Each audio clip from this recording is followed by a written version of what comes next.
আসসালামু আলাইকুম রহমতুল্লাহি ওয়া বারাকাতুহু। ফারুকি এগ্রো লিমিটেড থেকে আজকে অত্যন্ত গুরুত্বপূর্ণ একটি প্রতিবেদন নিয়ে আপনাদের সামনে হাজির হয়েছি। তো আজকের প্রতিবেদনে স্ক্রিনে দেখতে পাচ্ছেন আমার এই ছাগলটি আলহামদুলিল্লাহ দুইটা ছেলে বাচ্চা জন্ম দিয়েছে।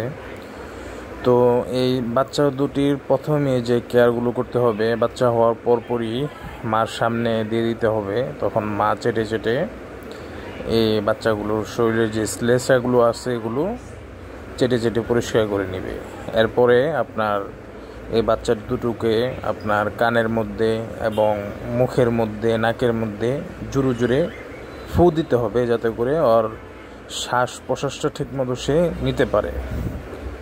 এরপরে ছাগলের বাচ্চার 4 হাত পায়ের যে খুর, এই খুরগুলোর এই সাদা অংশ যেগুলো দেখতে পারতেছেন, এগুলো চিমটি দিয়ে তুলে নিতে হবে।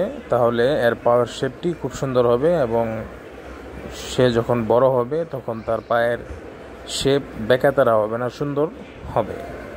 তো এই বিষয়গুলো খেয়াল রাখতে হবে এবং ছাগলটিকে, বাচ্চাটিকে ধরে টেনে একটু আপনার টান দিতে হবে, যাতে করে বাচ্চাগুলো একটু লম্বা হয়।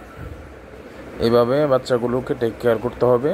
আশা করি তাহলে আপনার এই বাচ্চাগুলো সুস্থ সবল, এবং বাচ্চা হওয়ার পরপরই মার শাল দুধ পর্যাপ্ত পরিমাণে খাওয়ানোর চেষ্টা করতে হবে।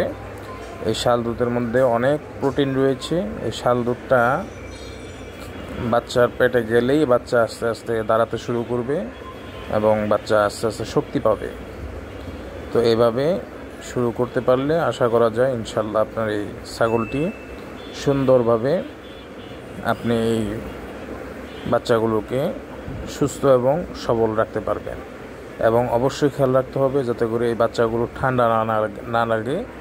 প্রথম কয়েকদিন খুব টেক কেয়ার করতে হবে, খুব যত্নে রাখতে হবে, যাতে করে বাচ্চার ঠান্ডা না লাগে।